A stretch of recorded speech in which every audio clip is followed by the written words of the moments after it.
Nah, yang hilang dari peradaban modern adalah Allah itu tidak begitu hadir di hati kita. Saya sering cerita di mana-mana, teks hadis itu sebenarnya berbunyi gini, ini hadis sahih. Mangka na yu'minu billahi wal yaumil akhir fal yukrim jarohu. Ada yang fal yukrim jarohu doifahu, ada yang fal yakul khairan aw yasmut. Siapa yang iman dengan Allah dan Rasul maka harus memuliakan tetangganya, memuliakan tamunya.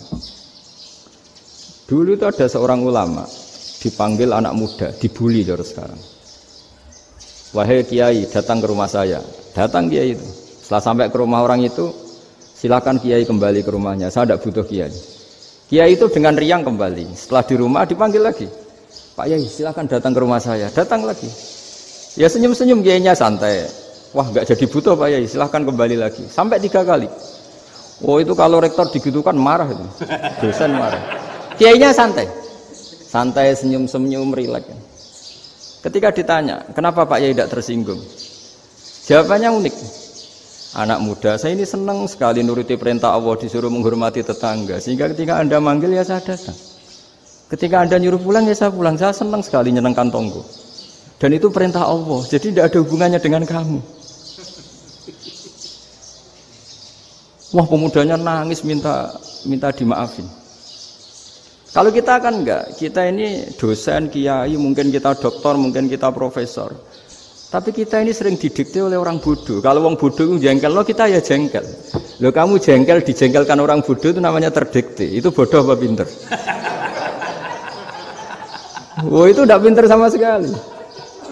Kalau betul-betul kamu pinter, hanya bisa didikte oleh Allah Subhanahu wa Ta'ala. Jadi antara hukum Allah apa? Wa ahsin man asa'a ilaika, berbuatlah baik sama orang yang berbuat buruk sama Anda. Itu dikteannya Allah. Kalau dikteannya orang-orang bodoh kayak dimangkel ben mangkel, terus kamu mangkel. Itu bodoh apa pinter? Nah, problem kita kekinian adalah wong pinter wong bodoh itu podo-podo bisa didikte oleh sekelilingnya.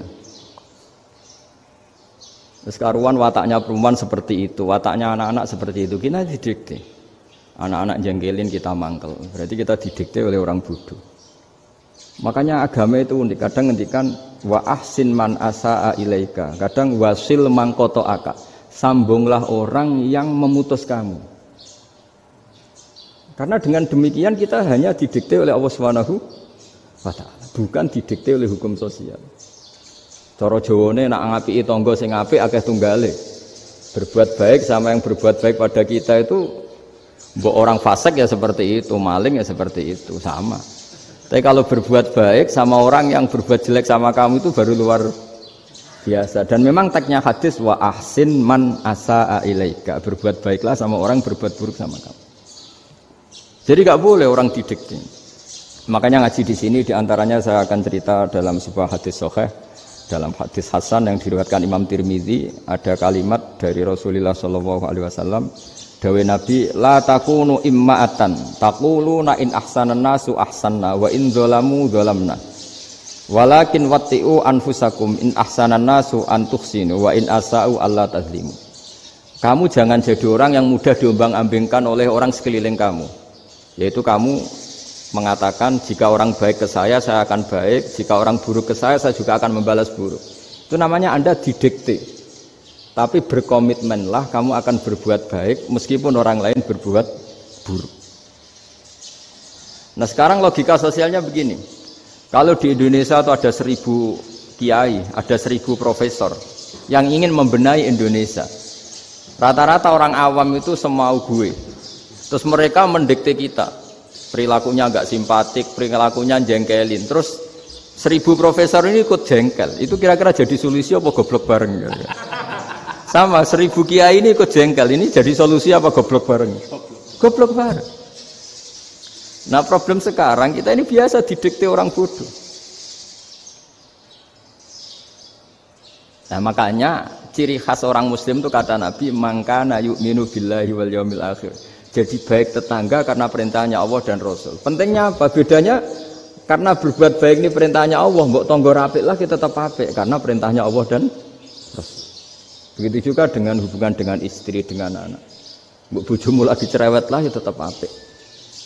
Karena dengan cara itu kita hanya tunduk kepada Allah dan Rasul. Tapi kalau kamu istri saya kalau baik ya saya baik, kalau ndak ya ndak. Berarti Anda didikte oleh perilakunya dia.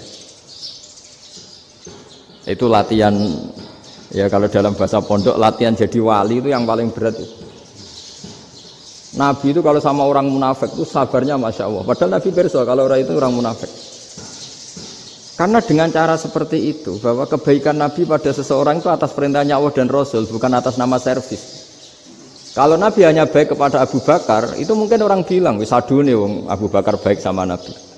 Tapi kalau Nabi baik sama orang munafik, Abdullah bin Ubay bin Salul, itu kalau nggak perintahnya Allah dan Rasul itu nggak bisa.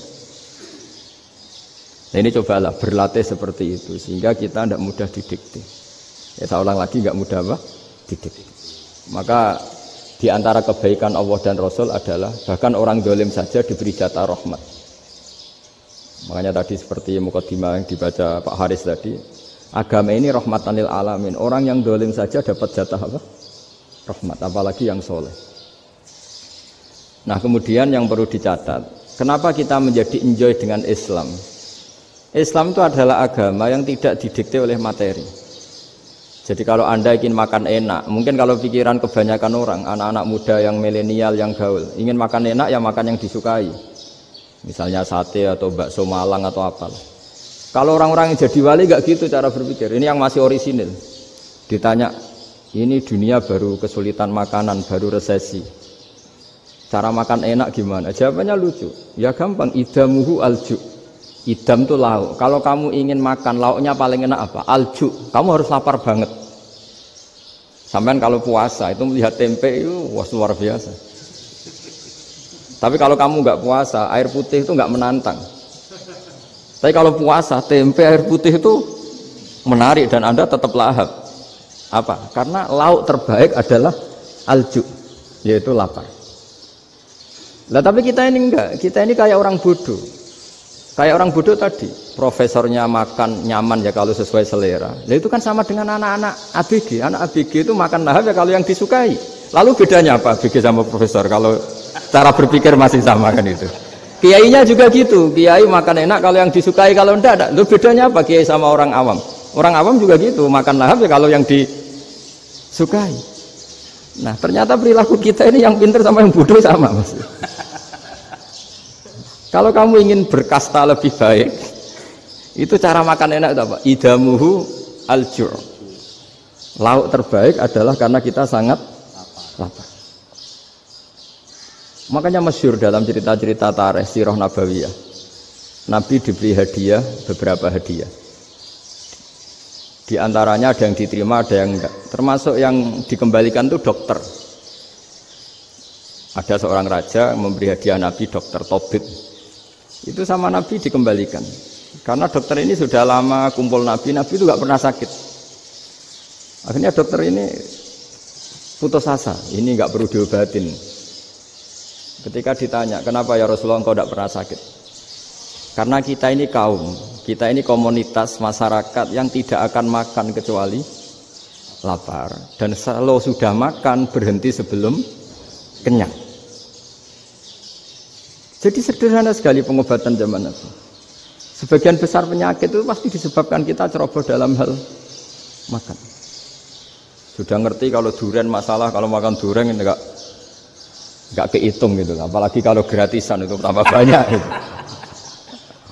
Pola tidur juga gitu kata Nabi, dan kita tidak tidur kalau tidak sangat ngantuk. Nah itu namanya orang-orang soleh yang sudah tidak didikte materi. Kalau yang didikte materi kan bisa tidur nyenyak kalau kasurnya enak, AC gini-gini. Sebenarnya enggak, tidur enak itu ya kalau sangat ngantuk.